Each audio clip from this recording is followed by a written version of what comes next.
Und ich bin in der Vorlesung dort drin gesessen und bin so, hey, was meinst du, es gibt kein richtig oder falsch? Klar gibt es richtig oder falsch. Es geht nicht darum, dass wenn man die Podcast-Folge durchgelassen hat, dass man sich komplett hinterfragt und fragt, wer bin ich überhaupt? Sondern es geht darum, ist der Reality.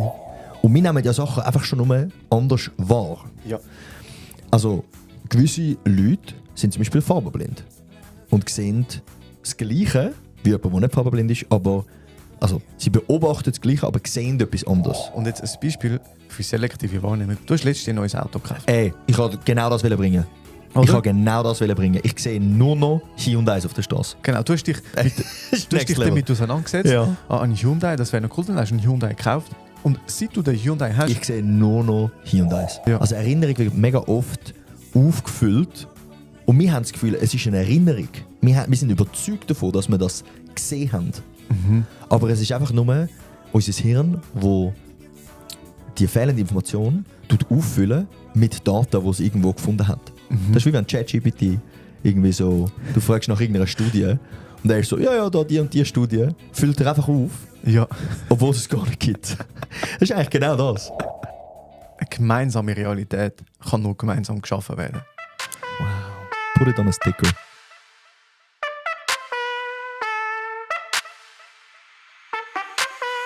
Hallo miteinander und herzlich willkommen zu Kopf raus. Wir sind zwei Psychologen aus Zürich, neben mir hockt der Tim, ich bin Levo und wir freuen uns, euch zu begrüßen, Steffen, sagt man das so, Ja. zu der 25. Folge. Und wir haben ein sehr spannendes Thema heute mitgebracht. Wir reden über, wie entsteht Wirklichkeit. Bevor wir mit dem anfangen, möchte ich deinen Teil von deiner Wirklichkeit abholen, Tim. Oh, schön. Ah, Ivo. Wie geht's dir? Mir geht's gut, danke.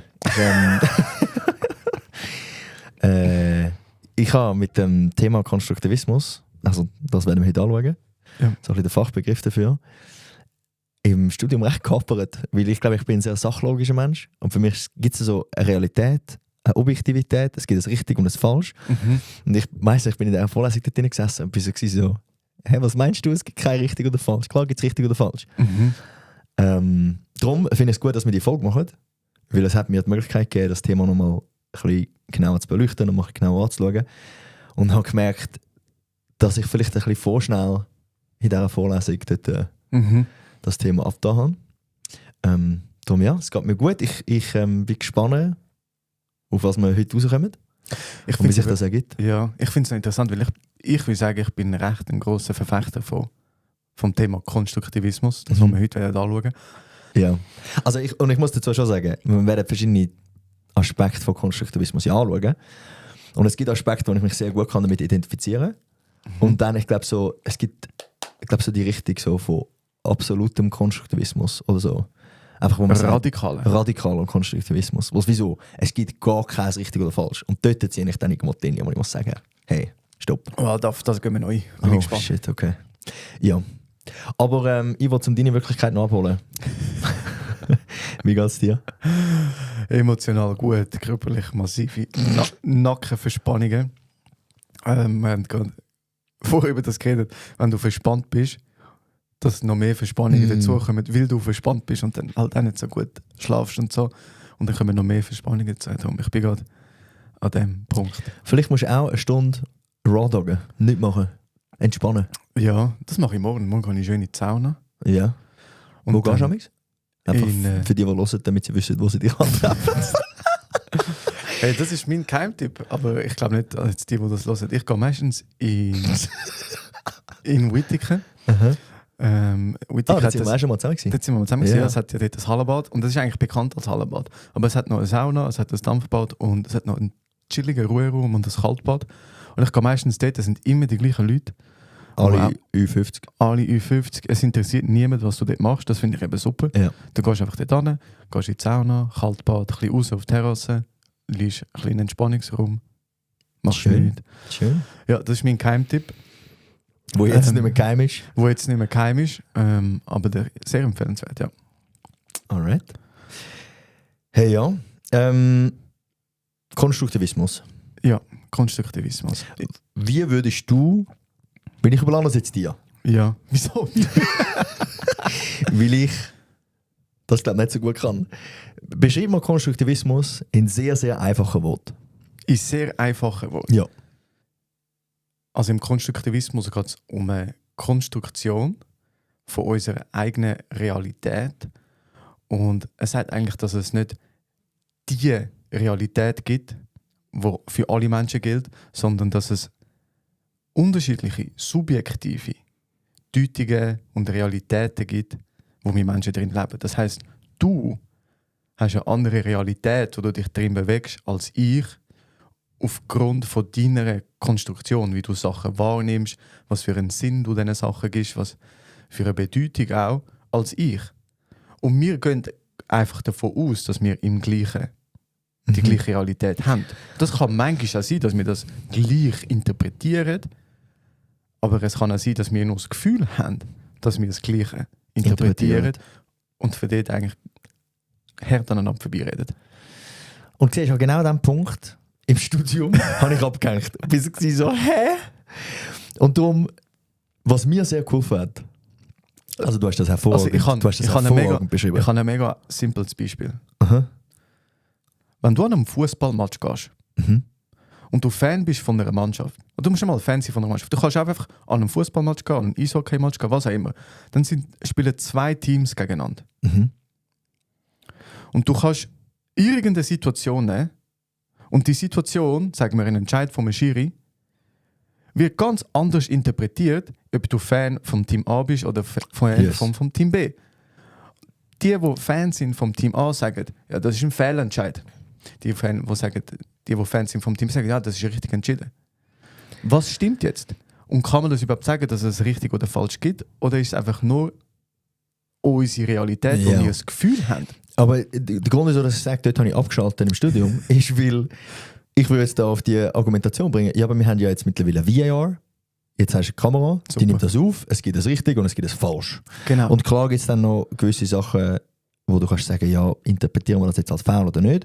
Aber für mich ist es so, es gibt eine richtige Entscheidung, es gilt einfach, die herauszufinden. Okay. Aber, was mir dann sehr geholfen hat, ist Konstruktivismus auf zwei Ebenen anzuschauen. Weil, was wir jetzt da besprochen haben, ist wie die zweite Ebene, oder das, was ich als zweite Ebene für mich interpretiere. In meinem Konstruktivismus. Die erste Ebene ist auf der Sinnes- und Wahrnehmungsebene. Und wir nehmen ja Sachen einfach schon nur anders wahr. Ja. Also, gewisse Leute sind zum Beispiel farbenblind und sehen das Gleiche wie jemand, der nicht farbenblind ist, aber also, sie beobachten das Gleiche, aber sehen etwas anderes. Ja. Und da hat es ja, und da habe ich vielleicht gerade ein Beispiel, ein auditives Beispiel. Es hat ja, ich glaube 2018, es ist ein Video aufgekommen, wo ein Wort gesagt wird und die Kommentarspalte auf diesem Video ist eskaliert.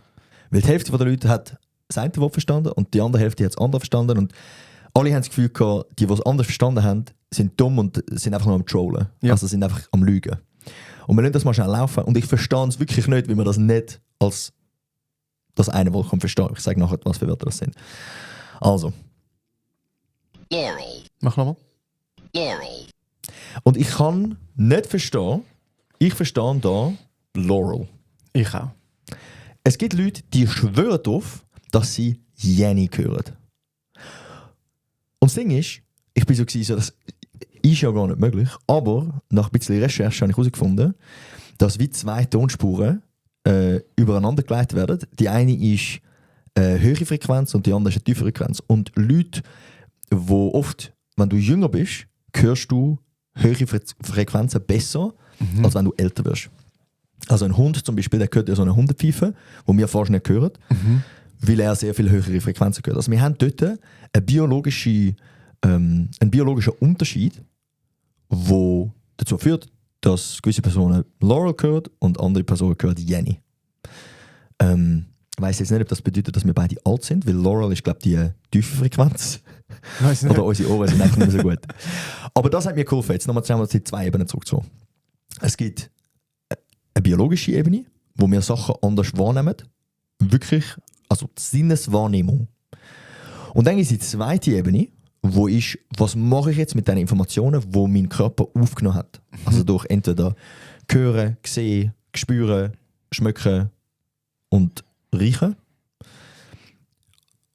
Und die zweite Ebene ist die, wo du jetzt... habe ich noch berühren vergessen? Okay. Die zweite Ebene ist das, was du jetzt angesprochen hast, ist, was machen wir nachher mit diesen Informationen? Wir haben gewisse Erfahrungen, Erziehungen, Sozialisierungen, von wie wir aufgewachsen sind, die dazu führen, dass wir das entweder als positiv wahrnehmen, eben jetzt zum Beispiel mit dem Schiri-Entscheid. Ist es ein Foul, ist es kein Foul? Und wir interpretieren das nachher dann ganz anders. Genau. Und sind aber davon überzeugt, dass das die Realität ist, objektive Realität. Und andere müssen das ja auch so sehen. Ja. Und Genau. die Unterscheidung zwischen diesen zwei Ebenen hat mir sehr geholfen jetzt in der Vorbereitung zum Konstruktivismus ein bisschen mehr Liebe zu geben. Ja, und ich glaube, das ist auch, wir sagen, ein guter roter Faden, wie wir vorgehen können. Da kann man das eigentlich auch ein bisschen so aufgeschrieben. Weil zum einen Konstruktivismus, das ist wie so eine Haltung, die man reinnehmen kann. Oder? Also sagt, hey, ich glaube, es gibt nicht die objektive Realität. Und jetzt können wir wie einen Schritt tiefer gehen und so ein bisschen eben auf Wahrnehmung ist sehr ein grosser Teil. Also wie nehmen wir Sachen wahr, die unterschiedlichen Reize, die in unser Hirn hineingehen. Und dann im zweiten Schritt, wie werden die subjektiv empfunden und interpretiert. Und ich glaube, das sind so zwei Schritte, wo man mal darauf eingehen können. Also zum einen mal, was passiert bei der Wahrnehmung und dann, was passiert oder was hat es dort für Einfluss, wie wir Sachen können interpretieren. Und ich glaube, beides ist wichtig, um sich damit auseinanderzusetzen und seine eigene Realität, wo man eigentlich 100% davon überzeugt sind, dass es so ist, auch in der Frage und überlegen, ist es wirklich so? Weil es geht nicht darum, dass wir uns, dass wenn man die Podcast-Folge durchgelassen hat, dass man sich komplett hinterfragt und fragt, wer bin ich überhaupt? Sondern es geht darum, Is there reality? zum Verständnis schaffen. Ja. Oder? Ja. Ich glaube, das ist das Ziel von heute. Das Ziel ist, dass man Verständnis hat mit sich selber, aber auch mit seinen Mitmenschen und ihre Erlebniswelt und ihre Realität.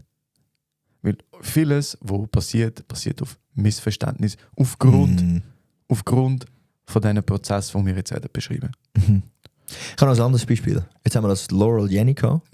Und das ist ja auditiv. Und es gibt ja aber zum Beispiel auch so visuelle Bilder. Es gibt ja das eine Bild von dieser alten und jungen Frau. Ja. Wenn ihr das nicht kennt, wir posten es auf Instagram und TikTok. Und dort ist ja spannend, weil dort gehen wir nachher in die zweite Ebene von wie interpretiere ich das. Weil wir sehen beide diese Linien, es ist ein relativ simples Bild. Aber was wir nachher interpretieren, ob wir eine junge oder eine alte Frau sehen, hat viel von unseren Erlebnissen, von unseren Bildern, wie wir etwas konstruieren, in unserem Kopf zu tun, aufgrund von Erfahrungen, die wir hatten. Ja. Und das ist mega spannend, weil ich finde das. Ich habe das Bild letzte gesehen im Kurs. Habe ich dir das erzählt? Ja. Ich habe das Bild letzte gesehen im Kurs, im Kommunikationskurs. Und ich bin dort reingeguckt und dann ist eben die Frage gefragt von, ja, wer sieht die alte Frau, wer sieht die junge Frau? Und ich habe die junge Frau gesehen und dann hat jemand so gefragt, ja, aber kann man mal die Linie zeichnen an der Wand, wo der Beamer das Bild projiziert hat? Kann jemand die Linie zeichnen von der alten Frau? Ich sehe sie nicht. Und ich bin so, jetzt mich gefragt, jemand will. Ich habe es auch nicht gesehen. Und dann ist eine Person aufgestanden an die Wand und hat die Linie angezeichnet von der alten Frau. Und gesagt, ja, da ist die Nase. Wo du nicht gesehen hast. Wo ich nicht gesehen habe. Ja. Da ist die Nase, da ist das Maul. Ich bin so, fuck, ich sehe es immer noch nicht. Ich habe es nicht gesehen. Ich habe es nicht gesehen. Und die Person, die das gezeigt hat, ist so überzeugt gewesen, dass das die alte Frau ist. Und ich bin so, nein, sorry, das ist keine alte Frau, oder? Ja. Ich habe dann aber nichts gesagt. Bin so, ich habe es dann einfach angenommen und gesagt, ah ja, voll.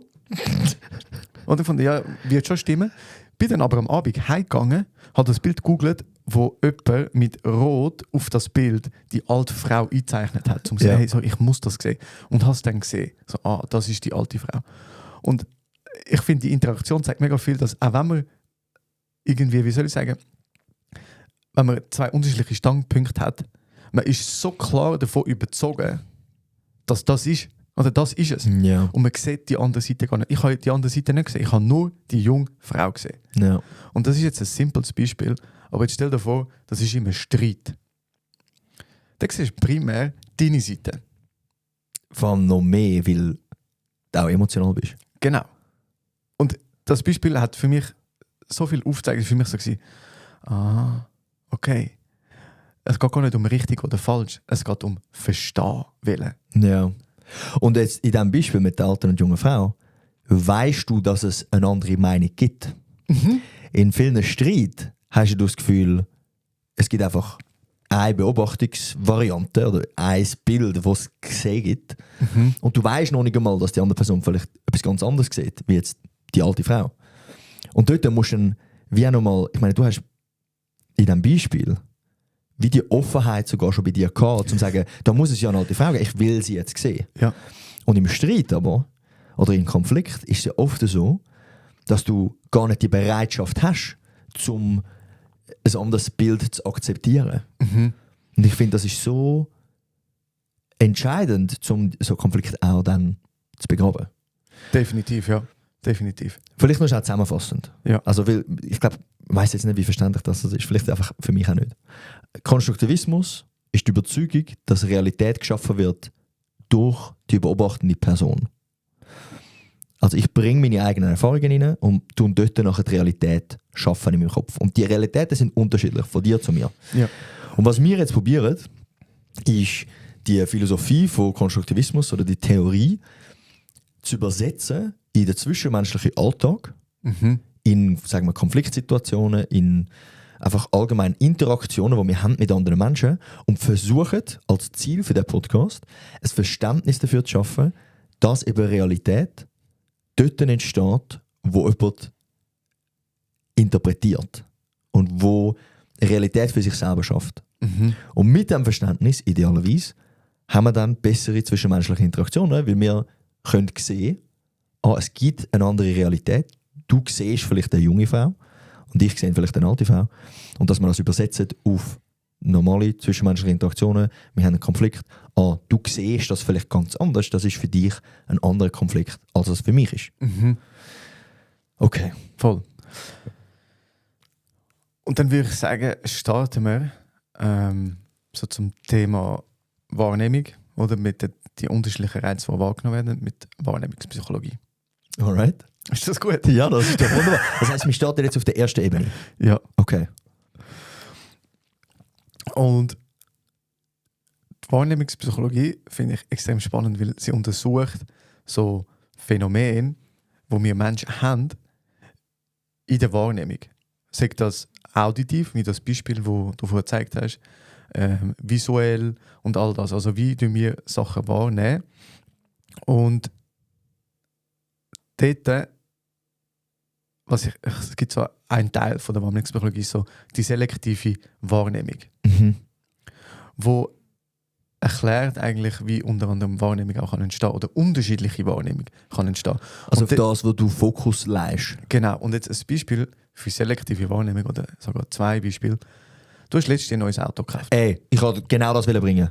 Oder? Ich kann genau das bringen. Ich sehe nur noch Hyundais auf der Straße. Genau, du hast dich damit auseinandergesetzt. Ja. Ein Hyundai, das wäre noch cool, dann hast du einen Hyundai gekauft. Und seit du den Hyundai hast... Ich sehe nur noch Hyundais. Ja, ich auch. Wirklich? Ja, weil ich bin so gewesen, das Auto ist für mich so unbekannt gewesen. Ja. Und seit ich mit dir mitgefahren bin und das Auto angelangt, ich so, es hat noch viele Hyundais. Ja. Sie sind so unscheinbar. Ja, und das zeigt eigentlich, dass dort, wo wir unsere Aufmerksamkeit drauflegen, also selektiv Aufmerksamkeit drauflegen, das nehmen wir so viel mehr wahr. Jetzt bei einem Auto ist das nicht so dramatisch, es hat nicht wirklich dramatische Folgen, wenn du das Gefühl, es hat doch mega viel, oder wenn du sagst, hey, ich will jetzt eine neue Uhr kaufen und plötzlich merkst du, wie viele Leute die Uhr auch haben. Oder? Und Ich meine, dort kann schon ein erster Konflikt entstehen. definitiv. Blöd gesagt, wenn es darum geht, hey, was sind gute Autos, welche Autos werden viel gefahren, ich bin überzeugt, dass es viele Hyundais gibt und dass Hyundai ein gutes Auto ist. Und jemand anders, der vielleicht einen Ford gekauft hat, der ist überzeugt, dass es mehr Fords gibt als Hyundai. Und Ja. ich wäre überzeugt, dass es mehr Hyundais gibt. Ja, und jetzt sind wir nur bei Autos. Jetzt gehen wir Ja, noch einen ja. Schritt weiter. Jetzt stell dir vor, du hast einen Konflikt. Sehr mit schweren, negativen Emotionen beladen. Und deine Wahrnehmung oder deine selektive Wahrnehmung ist auf das gerichtet, wo die andere Person negativ so der Gemeins macht gegenüber dir. Mhm. Das heisst, im Konflikt fallen dir nachher viel mehr Sachen auf, wo die Person gegen dich gemacht hat. Und all das, was die Person vielleicht gemacht hat, um einen Schritt auf dich zu kommen, also lösungsorientiert versucht, das zu regeln, fällt gar nicht mehr auf. Yes. Weil deine selektive Wahrnehmung ist nur auf dem, was du nicht gut gemacht hast. Yes. Das Gleiche in Beziehungen. Wenn ihr immer Streit habt, weil etwas nicht gemacht wurde im Haushalt, dann tun ihr eure selektive Wahrnehmung nur auf das richten, was nicht gemacht ist. Ja. Wenn du nie die Geschirrspülermaschine ausräumst, oder? Dann sehe ich das immer, weil meine Wahrnehmung ist auf dem, aber dass du nebenan gestaubsaugt hast oder die Wäsche gemacht hast, das tue ich dann nicht ein bisschen ausblenden. Ja. Also, Das ist jetzt fast so eine Zwischenebene. ja. Also so Ebene 1 ist so wirklich rein unterschiedliche Wahrnehmungen aufgrund von biologischen Unterschieden. Stimmt. Und das ist jetzt aber noch interessant, weil es ist wie, du kannst ja nur das nachher dann interpretieren auf Stufe 2, wo du auch wahrgenommen hast. Also die Genau. selektive Wahrnehmung ist wie nochmal so ein Zwischenschritt. Hey, ich glaube einfach, das ist, weil unsere Wahrnehmung halt einfach auch begrenzt ist. Ja, voll. Oder? Voll. Ich finde es noch interessant, weil jetzt, oder da kommen wir schon auf Erfahrungen, die wir gemacht haben. Und auf, hey, auf was lenken wir den Fokus. Mhm. Und ich habe ein Coaching gegeben, vor etwa einem Monat. Ich muss jetzt schauen, dass ich das so erzähle, dass man da keine Rückschlüsse ziehen kann. Aber ich habe es so spannend gefunden. Sie hat schlechte Erfolge gemacht im Geschäft, weil der Chef so ein bisschen einen laissez-faire Führungsstil hat. Und sie hat sich wie alleine gefühlt. Mhm. Und sie ist jetzt in einem Bewerbungsprozess und hat neumals bei dieser neuen Stelle einen Chef kennengelernt, wo ihr gesagt hat, hey, eben, wir sind da viel auf Freiheit und quasi, du kannst quasi deinen Arbeitsalltag also ein bisschen selber gestalten. Und sie hat das interpretiert als, oh, das ist auch wieder laissez-faire. Und sie hat das negativ wahrgenommen. Mhm. Jemand anders, wo die vorherige Erfahrung gemacht hat von hey, selbstständig arbeiten, ich kann meine Arbeitszeit selber einteilen, ich kann irgendwie, mir wird da nicht die ganze Zeit über die Schulter geschaut, hätte ich das vielleicht komplett positiv wahrgenommen. Mhm. Und ich finde, dort ist es nachher dann so wichtig, dass man sich selber anfängt zu hinterfragen, hey, was von meiner Realität, die ich jetzt da gerade kreiere, also die Interpretation von, oh, das ist wieder laissez-faire, oh, das ist wieder negativ, so wie es vorher war, Mhm. entsteht aufgrund von vorherigen Erfahrungen.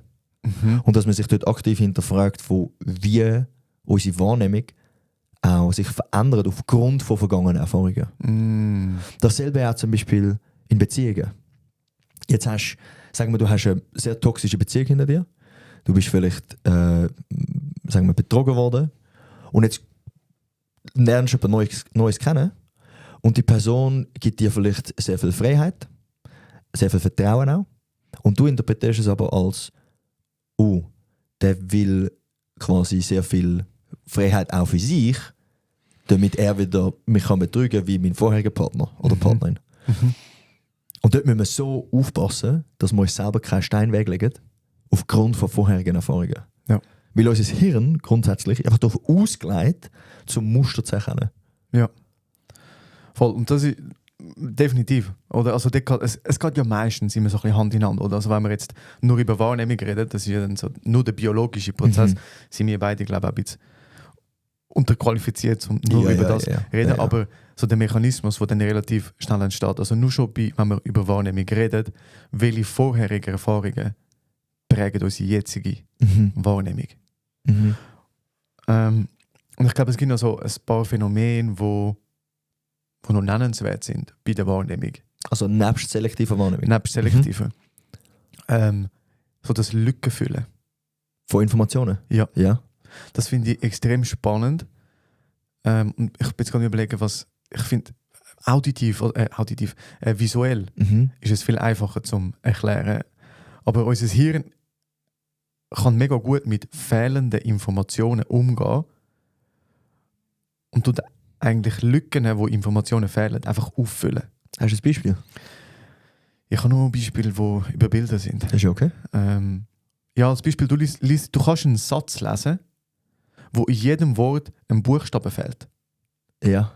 Du kannst der Satz hat, sagen wir, 10 Wörter. In jedem Wort kannst du irgendeinen Buchstaben rausnehmen und wir haben die Fähigkeit, den Satz ohne Problem zu lesen. Ja. Weil unser Hirn Lücken auffüllt. Darum passiert mir so viel Rechtschreibfehler. Nein, weil es hat einen Rechtschreibfehler. Ja. Und ich lese es und bin so, ja, es ist ja alles super. Ja. Und nachher jemand anderes sagt, Bro, da hat es einen Rechtschreibfehler drin. Und ich bin so, hey, nein, ich habe es ja vorher durchgelesen. Ja. Aber mein Hirn füllt einfach die Lücken auf. Okay, jetzt habe ich ein brutales Beispiel. Alright. Wirklich aus dem Alltag. Und zwar mit einem Sportverein. Mhm. Ich tue jetzt nicht sagen, welchen, aber mit einem Sportverein, wo ich zusammen arbeite. Und die haben zum in den Spielstand zählen, also wie viel das steht, Mhm. haben sie so Tafeln. Was für eine Sportart reden wir da? Aber kannst du auch nicht sagen. Ah doch, also Beton. Bull. Sorry? Ah. Bull. Also wie, ähnlich wie Boccia. Ja. Ähnlich wie Boccia. Und dort ist eigentlich, man spielt von 1 bis 13. Oder? Also wenn du 13 Punkte hast, hast du gewonnen. Okay.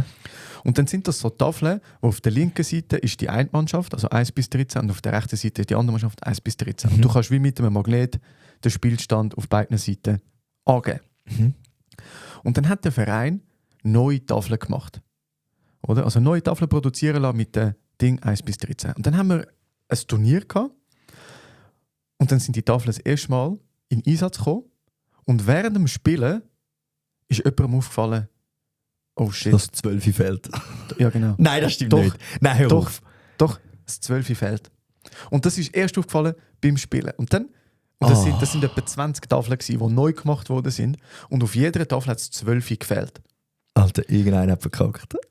Und dann bin ich so zu ihm gegangen, wo die Tafel bestellt hat, und gesagt, hey, Scheiße, oder? Weil es hat Geld gekostet. Wie viele Leute haben da drüber geschaut? Und dann hat er gesagt, hey, so viel, etwa 20 Leute haben drüber geschaut, weil das Design von der Tafel ist in den Gruppenchat geschickt worden und er hat gesagt, hey, schaut es euch doch an, stimmt's? Ja. 20 Leute, oder also ungefähr 20 Leute, Ja. haben drauf geschaut und gesagt, ja, Hat Daumen aufgegeben. können wir drucken lassen. Shit. Oder? Und das Beispiel zeigt hervorragend, Wie unser Hirn kann Lücken füllen. ja, jede von diesen Personen kann gut zählen. Ja. Aber einfach das 1 bis 13, das 12 hat gefehlt, das ist automatisch aufgefüllt worden und es hat niemand gemerkt. Und ich finde, das ist ein Ja, super das Beispiel, stimmt. Das wie stimmt. fehlende Informationen aufgefüllt werden. Ja. Es gibt ja auch, ich glaube, wir haben die Studie schon mal erwähnt, wo sie den Leuten ein Video gezeigt haben, oder ein Bild von einem Autounfall. Und sie haben dann im Nachhinein die Leute gefragt, nachdem das Bild weg war, hat es Scherben gehabt? Also sind Scherben auf dem Boden verteilt gewesen. Und die Leute haben das nicht mehr wirklich gewusst und haben aber die Informationen aufgefüllt, je nachdem, was logisch für sie war. Und es hat wie zwei Gruppen gegeben. Die eine Gruppe hat einen Text bekommen, wo das Wort «bumped» ist auf Englisch, also so ein bisschen wie angestoßen. Und die andere hat das Wort «crashed» bekommen. Also so «Did you see glass when this car crashed into the other?» Und bei der anderen ist halt «bumped» gestanden, also reingestoßen. Und die Informationen, ob dort Scherben gelegen sind, haben sie nicht mehr gehabt. Aber sie haben aufgrund von dem Wort «crashed» oder «bumped» nachher die Information aufgefüllt. Und die Leute, die «crashed» im Beschreibung hatten, haben viel mehr gesagt, ja, es hat Scherben gehabt. Und die andere Gruppe hat gesagt, nein, es hat keine Scherben gehabt, weil es ist ja quasi nur angestupst. Und auch dort füllen wir Informationen aufgrund von anderen Informationen, die wir schon haben. Im Nachhinein sogar. Im Nachhinein, also in der Erinnerung auch. Ja. Also Erinnerung wird mega oft aufgefüllt und wir haben das Gefühl, es ist eine Erinnerung. Wir sind überzeugt davon, dass wir das gesehen haben. Aber es ist einfach nur unser Hirn, wo die fehlende Information auffüllen mit Daten, die es irgendwo gefunden hat. Das ist wie wenn ChatGPT irgendwie so, du fragst nach irgendeiner Studie und er ist so, ja, da die und die Studie, füllt er einfach auf, Ja. obwohl es gar nicht gibt. Das ist eigentlich genau das. Ja. Ja, ChatGPT hat manchmal auch, tut auch gut. Halluzinieren. Ja, voll. Was hast du noch? Hey, ich merke gerade, das geht auch so ein bisschen in beide Ebenen rein. Und zwar, wenn wir Sachen wahrnehmen, tun wir wie, es geht so ein bisschen das Muster erkennen rein, Schrägstrich Sinn geben. Aber das geht so ein bisschen in beide Sinne, oder? Also wir tun selten etwas wahrnehmen und tun das nachher einfach genauso beschreiben, sondern Wir uns bewerten, wir vereinfachen. bewerten, wir geben dem Ganzen einen Sinn. Ja. Oder? Und ich finde so ein simples Beispiel ist, wenn in so Alltagsinteraktionen mit Leuten, die du regelmäßig siehst, jetzt aber nicht mega ein guter, also nicht Best Friends bist, aber so beim Arbeiten Leute, die du regelmäßig siehst. Und eine Person siehst am Morgen und du sagst, guten Morgen, und es läuft vorbei, ahoi, und läuft weiter. Mhm. Ich mache jetzt für die uns nicht sehen, in Anführungszeichen, objektive Wahrnehmung einfach gewesen. Die Person ist an mir vorbeigelaufen und hat Hoi gesagt. Aber weil die Person das vielleicht sonst anders sagt, manchmal, vielleicht ein bisschen mehr Enthusiasmus, ein bisschen mehr Energie, tut das uns gerade irritieren und wir geben dem Ganzen einen Sinn. Also, oder eine Bewertung, ja. Oder, die Person hat einfach schlecht geschlafen. Wäre eine Möglichkeit zum Singen, darum. Oder die Person ist gerade unter Wasser in Arbeit und hat keine Zeit gehabt. Und das sind jetzt immer noch einfache Spekulationen. Meistens müssen wir es auf uns beziehen und sagen, die Person hat irgendetwas gegen mich, darum hat sie mir jetzt heute Morgen nicht Hoi gesagt. Ja. Und also wir geben unserer Wahrnehmung automatisch den Sinn. Oder? Und darum, ich sage, das geht so ein bisschen auf beide Ebenen. Also wir vor allem dann nachher auch auf der zweiten Ebene von der Interpretation vom Ganzen. Was haben wir noch für... Und sonst können wir auch weitergehen. Ja, ich finde aber den zweiten Teil fast spannender. Ja. Hey, dann schauen wir doch jetzt mal so in zwischenmenschlichen Interaktionen. Was bedeutet das für uns und vor allem, was können wir vielleicht dagegen machen? Ja. Weil haben wir dann dort, wenn man so Konstruktivismus googelt, dann kommt dann sehr viel auch aus der Pädagogik. Mhm. Also so in Zusammenarbeit mit Kindern wird oft auch genutzt so für die Ausbildung von Lehrpersonen. Ob jetzt das im Kinski ist oder in der Primarschule, aber mit eigentlich eher jungen Leuten, also in der Zusammenarbeit mit jungen Kindern. Und was ich interessant finde, ich sehe das noch oft, dass irgendeine Theorie, irgendein Modell wird so super gehypt in diesem Sektor, so in der Zusammenarbeit mit jungen Kindern. Und dann so im Erwachsenenalter sind wir so, ja, ist nicht mehr wichtig. Aber ich finde es so wichtig, dass man sich dort dann überlegt, hey, was können wir für das mitnehmen? Weil, also fairerweise muss man sagen, also, es hat ja schon ein paar bekannte Konstruktivisten, die auch, also ich meine, Paul Watzlawick. Ja, klar. Hat ja das Ganze mit der ganzen Kommunikation, wo gefühlt jeder Kommunikationskurs prägt. Ja, das stimmt.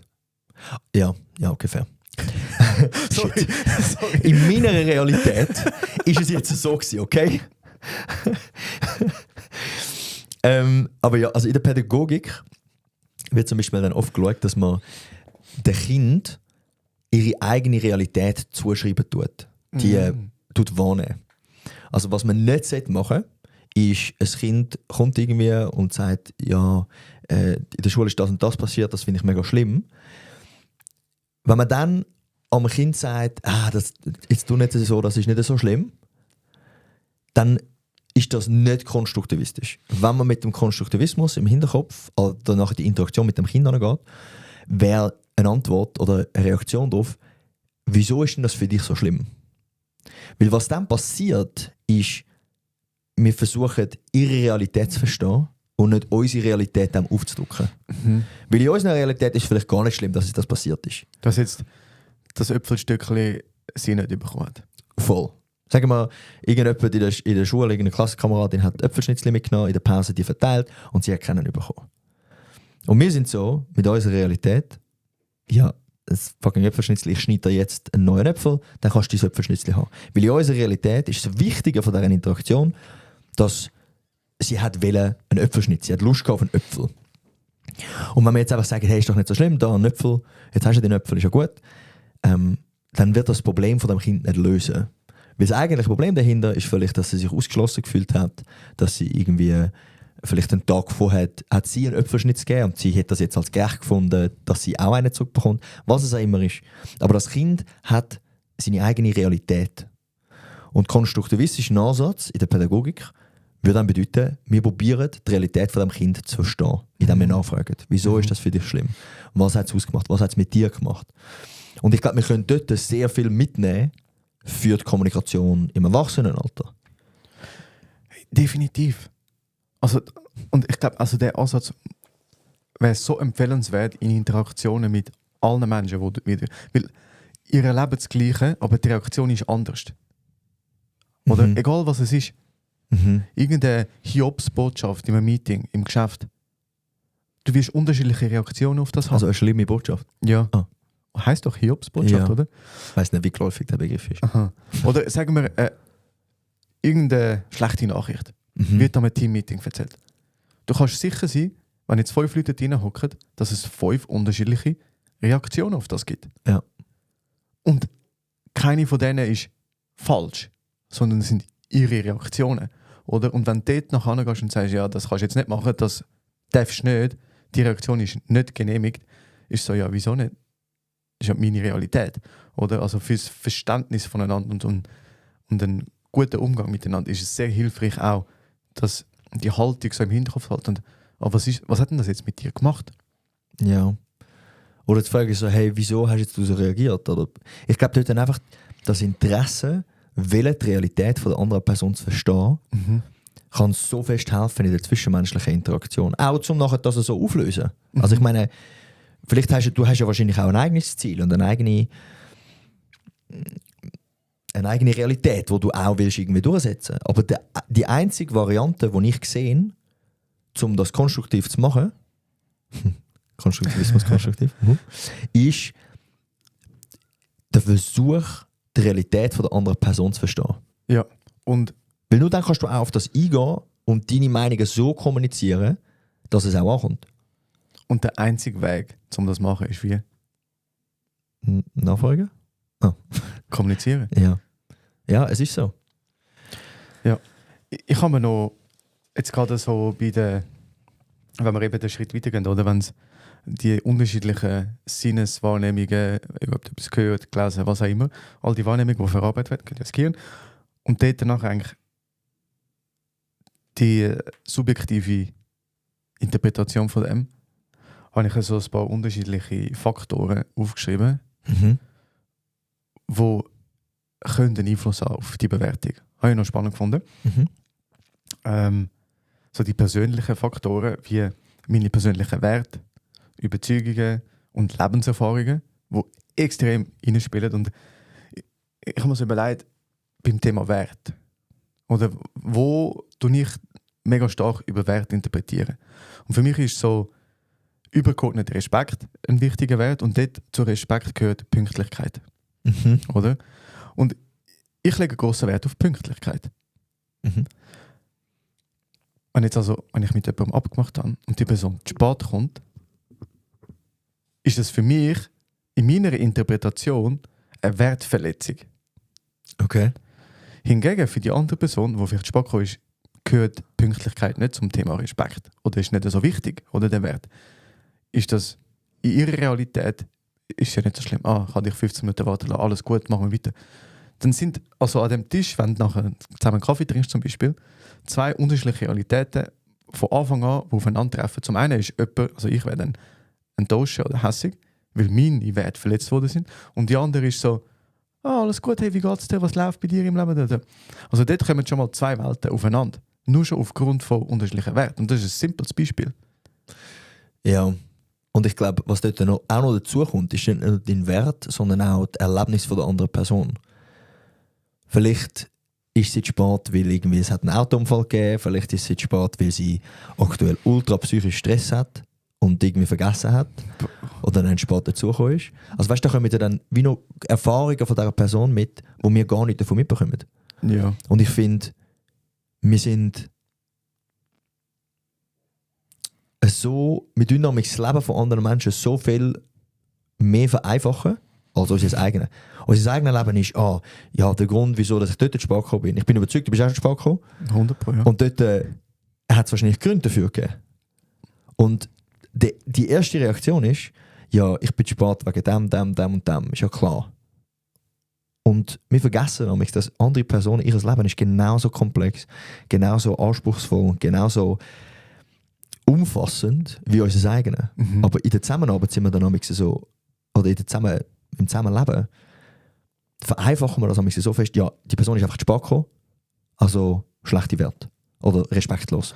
Genau, und das ist die erste Reaktion. Ich bin überzeugt, du hast ihn dort dann reflektiert. Aber genau, aber das ist dann eben, das möchte ich eigentlich damit herausheben, oder? Also jetzt in diesem spezifischen Beispiel ist nachher ein Wert, der jetzt von mir überschritten wird oder nicht ernst genommen wird. Und der ist nachher plötzlich mega präsent und alles andere wird dann wieder ausblendet in meiner Interpretation.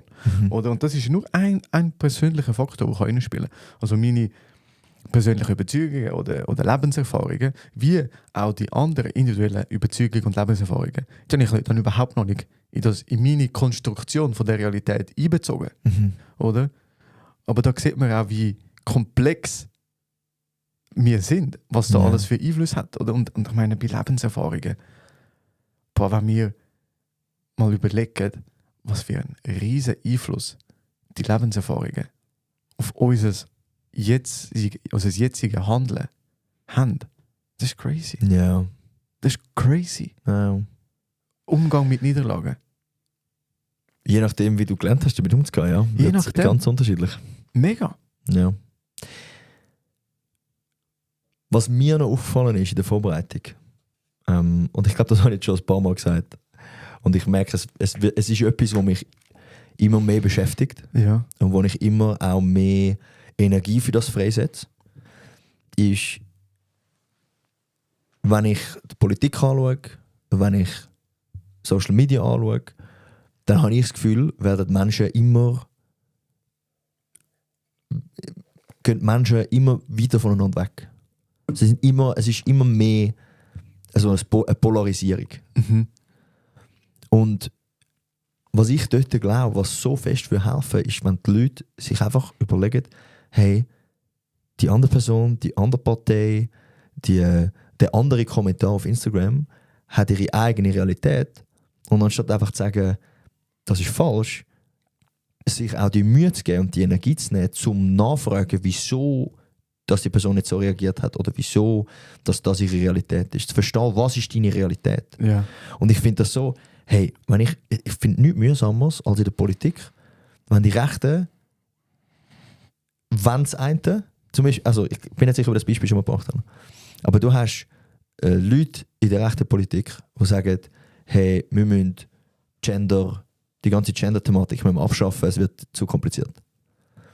Und du hast Leute auf der linken Seite von der Politik, die sagen, hey, wir müssen Gender abschaffen, wir müssen nicht mehr Leute auf Gender irgendwie definieren. Man muss nicht definieren, bist jetzt du Mann, Frau oder etwas dazwischen, sondern einfach den Mensch wahrnehmen. Ja. Und ich sehe dort das Silver Lining, ich sehe dort eine Gemeinsamkeit, aber die Leute kommen gar nie dazu, irgendwie, um die Gemeinsamkeit zu sehen.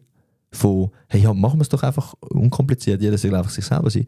Und es ist dann nachher nicht, ich will verstehen, wieso die rechte Seite von der Politik probiert nachher nicht zu verstehen, wieso dass die linke Seite jetzt keine, ich sag, Gender-Einteilung mehr will. Und die Linke will auch nicht verstehen, wieso dass die rechte Seite die ganze quasi Gender-Thematik von Sprache will abschaffen. Es ist nicht mehr, ich will deine Realität verstehen, sondern ich probiere meine Realität dir aufzuzwingen. Und dasselbe auf Social Media. Du hast Kommentare von Leuten, wo du bist, so, wieso bringst du so viel Hass da rein?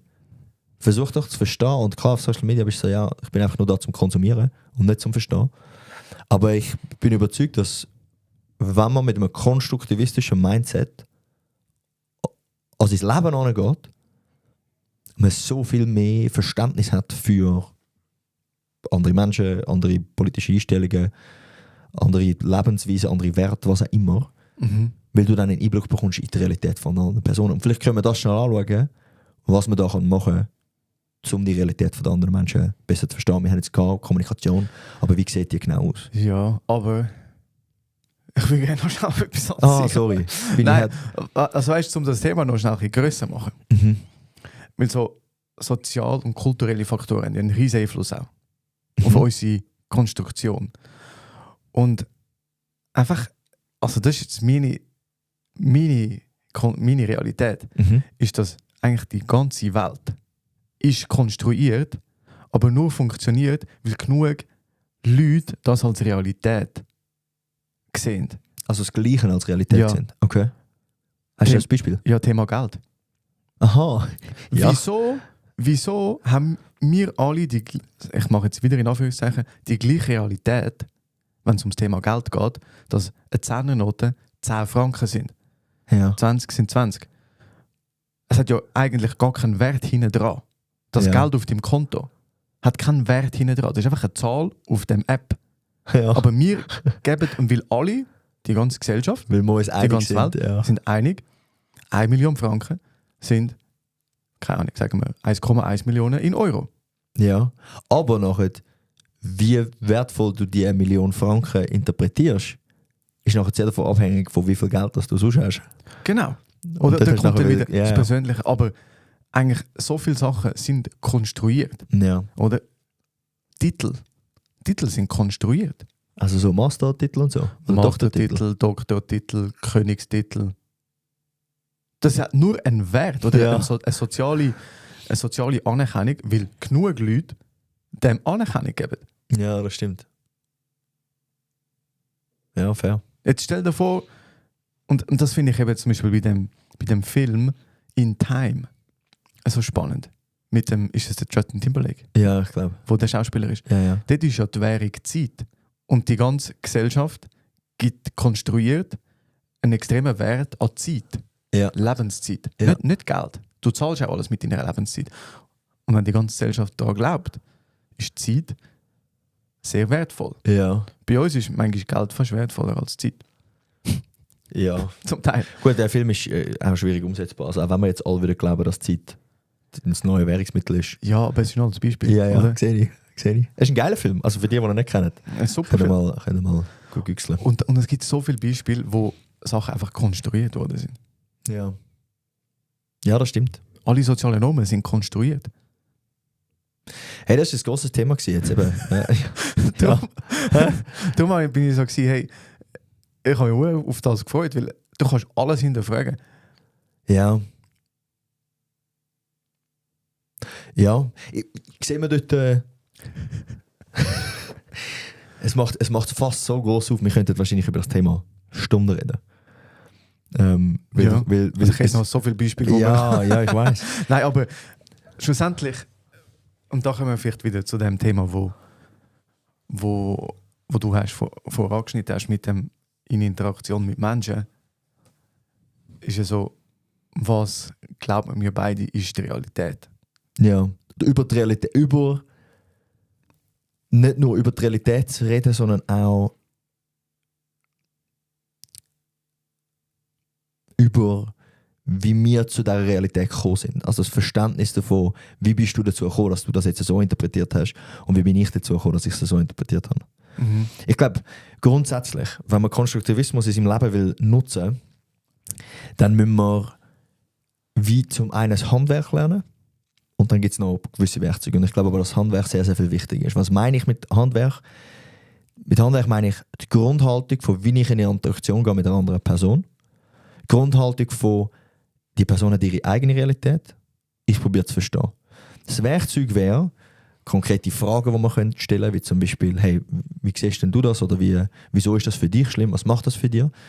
Und wenn wir jetzt einfach nur die Fragen ausformulieren und man jemand anderes dann die kopiert, dann kann das funktionieren. Aber das Handwerk, um das Werkzeug auch zu nutzen, ist das zu abstrakt? Nein, mach weiter. Also die Frage ist wie der Hammer. Und das Handwerk ist der Schreiner. Ja. Und das Handwerk ist das konstruktivistische Mindset, wo ich gehe in Interaktionen und ich erlaube mir, dass ich verstehe, hey, du hast auch eine Realität. Und wenn man das Mindset nicht hat, aber das Werkzeug, dann kannst du nur so die Frage stellen, aber du wirst nicht das Resultat haben, das du willst. Oder? Wenn du das Handwerk nicht beherrschst, dann probierst du vielleicht eine Schraube mit dem Hammer ins Brett hineinzutun. Da bin ich so abgespaced jetzt gerade. Und alles sieht aus wie eine Schraube. Wie ein Nagel. Wie ein Nagel. Ja. Wie ein Nagel, ja. Ja, Okay, da sind wir hart abgeschweift. Ich glaube ganz konkret, für mich gibt es 2 Sachen, die ich nutze als Werkzeug. Ja. Zum einen sind es Fragen. ja. Also ich frage dich nach deinem Empfinden, nach deiner Realität. Und ich meine, da gibt es x Fragen eben von, hey, wie bist du zu dieser Wahrnehmung gekommen oder was hat das mit dir gemacht? Wirklich probieren, die Realität von einer anderen Person zu hinterfragen. Und das zweite Werkzeug ist, ich kommuniziere, wie ich auf meine Realität gekommen bin. Also zum Beispiel, ich habe jetzt einen Konflikt, wir sind in einem Konfliktgespräch, dass ich dort proaktiv erkläre, wieso dass das für mich jetzt schlimm war. Ja. Also ich sage dir, hey, jetzt zum Beispiel auf das von vorher mit dem Spacko, jetzt haben wir einen Konflikt, weil ich bin Spacko und ich tue dir proaktiv erklären von, hey, das soll keine Entschuldigung sein oder es soll nicht irgendwie eine Rechtfertigung sein, aber der Grund, wieso dass ich es nicht so als schlimm wahrgenommen habe, ist wegen dem und dem, einfach, dass du verstehst, wieso das für mich nicht ganz so schlimm ist. Und dann kann ich meine eigene Realität kommunizieren. Ja, voll. Und für das Werkzeug, die eigene Realität können kommunizieren, ist für mich noch wie ein Zwischenschritt wichtig, nämlich die Reflexionsfähigkeit. Ja. Weil, genau das, was wir vorhin besprochen haben, wie ist das jetzt auch entstanden? Oder also zum für sich selber auch weiterkommen. Wie ist jetzt meine Realität entstanden? Welche Erfahrung hat das prägt? Welche Wert, welche Überzeugung hat jetzt dahinter gesteckt, dass ich in dieser Realität bin? Und das kann dann nachher in Sprache fassen und können mitteilen und sagen, hey, so und so und so, das ist mein Standpunkt aufgrund von dem und dem und dem und dem. Ja, voll. Und ich glaube, die Reflexion geht nachher auch in das Handwerk hinein. Ja. Von mit sich selber eigentlich sich selber besser zu verstehen, auch den Grund zu wissen, wieso das einen das jetzt aufregt. Ja. Dass du kannst sagen, hey, Pünktlichkeit ist für mich deshalb wichtig, weil es ein Wert ist, der mit Respekt verknüpft ist. Ja. Das musst du zuerst wissen, dass du es überhaupt kannst kommunizieren. Voll. Hey, ja, das war eine abgespacete Folge. Ja, ich bin auch manchmal... Aber darum, das ist für mich so mein Erlebnis mit Konstruktivismus, auch während dem Studium. Du kannst in so viele Richtungen gehen. Es ist manchmal so umfassend und dann fängst du an, Sachen hinterzufragen, wo du so bist, so, hey, aber ich habe doch gemeint, das ist ja so. Und dann merkst du, nein, weil die Realität wird konstruiert vom Beobachter oder von der Beobachterin. Ja. Und eine gemeinsame Realität kann nur gemeinsam geschaffen werden. Wow. Put it on a sticker. Also weißt, ich kann nicht meine Realität, die ich jetzt einfach habe, annehmen, dass du sie auch hast, ohne dass wir jemals darüber geredet haben. Ja. Und das ist so hilfreich, einfach in gefühlt allen Interaktionen, die du hast im Alltag. Privat, beruflich, überall. Mit dieser Haltung. Und man muss es nicht in Exzess treiben, dass nachher alles muss hinterfragen. Aber für mich hat es wie auch so, was ich gemerkt habe, es gibt wie auch so Auslöser, wo mich wie so anstupsen und sagen, hey, das muss man vielleicht diskutieren. Und ein Auslöser ist, wenn du merkst, die Reaktion auf das gleiche Erlebnis ist komplett anders. Ja. Das kann in einer Interaktion sein. Wenn jetzt mit dir, oder? Wie reagierst du auf das gleiche Erlebnis? Und ich merke, du reagierst ganz anders als ich. Offensichtlich. Mit ganz anderen Emotionen. Dann ist ein guter Zeitpunkt, um zu fragen, was hat das jetzt mit dir gemacht? Ich finde es jetzt spannend. Du bist gerade mega glücklich und mich irritiert das sehr. Was hat die Information mit dir gemacht? Also wenn so wirklich offensichtlich unterschiedliche Reaktionen sind, dann ist ein guter Zeitpunkt, um darüber reden. Ja. Und nicht davon ausgehen, wir meinen schon das Gleiche. Ich habe noch ein konkretes Tool, ein Werkzeug, wo man kann nutzen, jetzt gar nicht mal so fest auf Konflikt, sondern auf Problemlösung. Ja. Und es gibt so eine Methode, ein Problem zu lösen, wenn du in einer Gruppe bist. Und zwar die 6 Hüte von, ich glaube, De Bono. Ah. Und du hast dort quasi 6 verschiedene Hüte. Die gibt es nicht in Realität, sondern du ziehst die quasi fiktiv auf. Wie so Rollen. Genau, wie Rollen. Also du hast eine spezifische Rolle, die du einnimmst in dieser Problemlösung. Also sagen wir, ein Team hat irgendein neues Projekt, die müssen irgendwie ein Problem lösen. Und jeder zieht einen verschiedenen Hut an. Es gibt zum Beispiel den Optimist, den Pessimist. Und die schauen das Problem anschauen, einfach rein aus, hey, das kommt alles gut, das wird super, es wird alles möglich. Der Pessimist macht genau das Gegenteil. Dann hast du, ich glaube, den Realist und dann hast du quasi den objektiv aufs Problem schaut und jemand, der sehr subjektiv aufs Problem schaut. Und die letzten 2 Hüte sind jemand, der sehr kreativ drauf schaut, so out of the box, und jemand, der sehr strukturiert aufs Problem schaut. Und ich glaube, die Methode ist noch lässig, weil du kannst die Realität aus verschiedenen Blickwinkeln anschauen und gibst dem Konstruktivismus wie nochmal eine ganz umfassende Betrachtung von einem Problem. Weil sonst, wenn wir alle sehr strukturiert sind, wir schauen auf das Problem, wir werden nie eine Lösung finden, die die beste ist, sondern wir müssen es aus verschiedenen Blickwinkeln anschauen. Und dort kann es mega helfen, wenn man eben so verschiedene Hüte anzieht, um das Problem anzugehen. Mega geil. Aber, also du hast gesagt, das ist jetzt mehr für beruflich, aber ich meine, jetzt stell dir vor, du hast in der Beziehung Streit. Mhm. Und irgendwie wollen beide, dass es weitergeht, aber irgendwie bleibt man immer bei dem Problem stecken. Mhm. Und dann mal als Intervention sagen, okay, jetzt ziehen wir beide den optimistischen Hut an. Ja. Wie würden wir es sehen? Jetzt ziehen wir beide den kreativen Hut an. Wie würden wir das Problem lösen? Also das Beziehungsproblem. Ja. Und jetzt sind wir der Pessimist. All die spielst du das miteinander durch. Nachher bist du ein Schizophren. Multiple Persönlichkeit. Und nachher Aber hast du stimmt, plötzlich eine polyamoröse Beziehung. Oh, hervorragend. Mit 6 verschiedenen Leuten. Nein. Nein, aber also, das stimmt. Man kann das natürlich auch privat nutzen. Ich glaube, was ich habe nicht lustig gefunden. Ich glaube, was wichtig ist, ist, dass man wie probiert, ein Problem aus verschiedenen Perspektiven zu verstehen. Oder Situationen generell aus verschiedenen Perspektiven zu verstehen. Ja. Weil schlussendlich ist das der Kern von Konstruktivismus. Dass man aus seiner eigenen Perspektive rausgeht und versucht, die Realitäten von anderen Personen, anderen politischen Richtungen, anderen kulturellen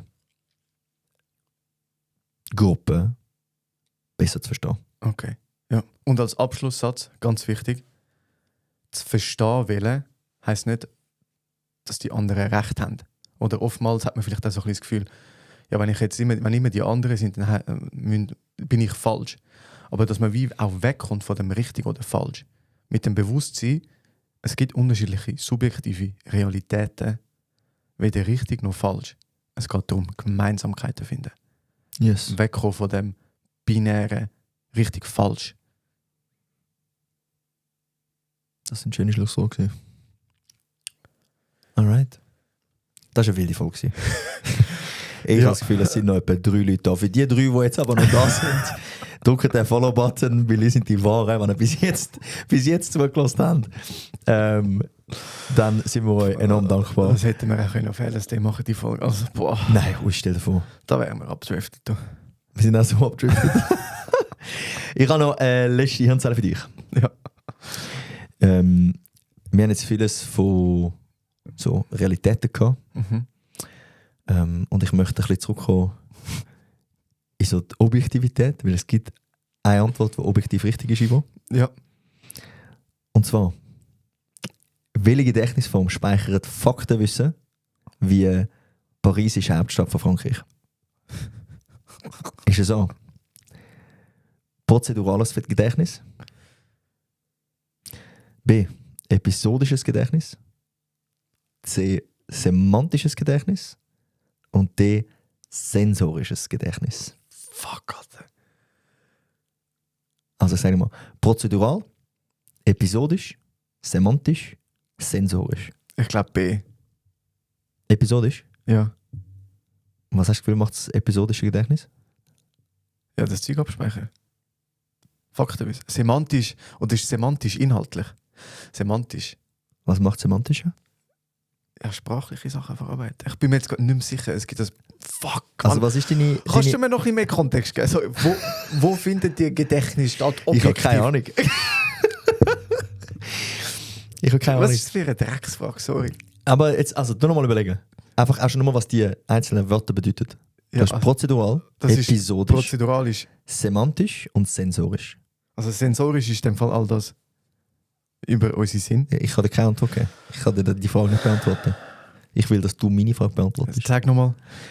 Prozeduralisch? Mach mich gerade so hässig. Prozedurales Darf ich schnell meine Gedächtnis? Realität mit dir teilen? Das Ja, macht mich das so ist hässig, Mann. Wirklich? Ja. Wieso macht denn dich das hässig? Weil das eine Scheißfrage ist. Was an dieser Frage empfindest du, dass es für dich scheiße ist? Sag nochmal A bis C. Prozedurales Gedächtnis, episodisches Gedächtnis, semantisches Gedächtnis, sensorisches Gedächtnis. Semantisch. That is correct. Sehr schön. Jetzt gib mir schnell ein bisschen mehr Kontext, Also, bitte. semantisches Gedächtnis enthält allgemeines Weltwissen. Episodisch sind so persönliche Erlebnisse und prozedurale sind so Fertigkeiten. Fähigkeiten. Ich glaube, so episodisch ist mehr so, du tust es in einer Geschichte noch zu platzieren, also auch so zeitlich, oder? Persönliche Erlebnis. Und im Semantischen sind alles so die Faktenwissen, wie man halt weiss, dass Paris die Hauptstadt von Frankreich ist. Im größeren Kontext, wo ist das angesiedelt? Neuropsychologie. Okay, Keine Ahnung. Wie meinst du? Nein. Nein, sag jetzt. Ja, aber wo... Also du hast jetzt die 4 gesagt. Mhm. Und wo sind die? Wenn das ja objektiv so ist. Wie meinst du, wo? Also wo im Hirn das die Ja. sind? Das müsste ich jetzt googeln. Ich glaube, das Semantische ist auf der linken Hemisphäre. Weil sehr, auf der linken Hirnhälfte ist sehr viel sprachlich. Wäre jetzt mein Guess. Soll ich schauen? Soll ich schauen, ob ich da gut aufgepasst habe? Machen wir schnell die Folge fertig und nachher können wir... Ich muss das nachher noch anschauen. Weißt du, auch... So, weißt du, wo ist es zugegangen? Wir haben mal über das Arbeitsgedächtnis geredet, wir haben mal über das Langzeitgedächtnis. Haben wir noch nie geredet, aber das gibt es auch. Also weißt du, wie hängt das zusammen? Mhm. Das ist für mich gerade ein bisschen out of the context. Also Ivo, ich habe schnell gegoogelt, wo das semantische Gedächtnis ist. Es ist effektiv im linken temporoparientales Netzwerk. Ja. Also ich habe links gelesen, darum habe ich das Gefühl, das ist richtig. Es ist aber auch im anterior Temporallappen oder im medialer Temporallappen, Hippocampus und angrenzend. Also das Gedächtnis generell, Ja. das Semantische vor allem, ist eigentlich im Hippocampus, wofür hauptsächlich für Erinnerungen da ist. Hat das deine Frage beantwortet? Hast du noch wissen, wo das Episodische ist? Ja. Auch im Hippocampus. Und im präfrontalen Kortex. Aber die Bereiche, die sind ja wie verteilt auch. Die sind ja nicht in einem Hirnbereich. Ja. Okay. Nein, habe ich noch nicht ganz beantwortet, aber ist egal. Ich muss das nachher schnell recherchieren. Wir haben das aber mal gehabt. im Studium. Ja. Bei der, wie hat sie geheißen? Nein, ich bin R gewesen, Neuropsychologie. Also, Alright. und mit dieser Verwirrung, Lassen wir jetzt in die Woche. Hey, aber du hast, so schnell. nicht nur aus den letzten Hirnzellen, sondern auch hoffentlich nicht aus der Folge. Hoffentlich haben wir da irgendwie ein bisschen Klarheit können geben. Können wir ganz kurz schauen? Ivo, Ja. es steht jetzt 8,6 Ja. in der letzten Hirnzelle. Ich glaube, du hast noch eine Chance zum Gewinnen bis Ende Jahr, weil oder hast du? Nicht? Mhm. Das ist schon die 25. Also wir Folge. machen es so, Ivo, damit du noch eine Chance hast. In der nächsten Folge, wo ich dir die Frage stelle, kannst du 2 Punkte holen. Okay. Das heisst, wenn ich die nächste nicht schaffe und du die nächste schaffst, haben wir Kann ich 8,8. ausgleichen. Dann haben wir 8,8. Okay. Ist gut? Ja? Danke. Gerne. Alright. Hey, heute ist wirklich wild. Ah. Heute ist wild. Wen grüßen wir noch? Wir grüßen all die Leute, die im besten Wissen und Gewissen versuchen, zu verstehen, was das Gegenüber gerade so durchmacht. In welcher Realität die Person gerade drin ist. Die sich Zeit nehmen dafür. Ja.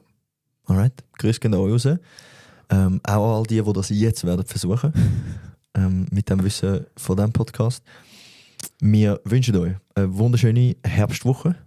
Yes. Und sehen euch dann wieder oder hören euch in 2 Wochen. Danke vielmals fürs Einschalten, für den Support und wünsche euch alles Gute, macht's gut. Ciao zusammen. Ciao miteinander.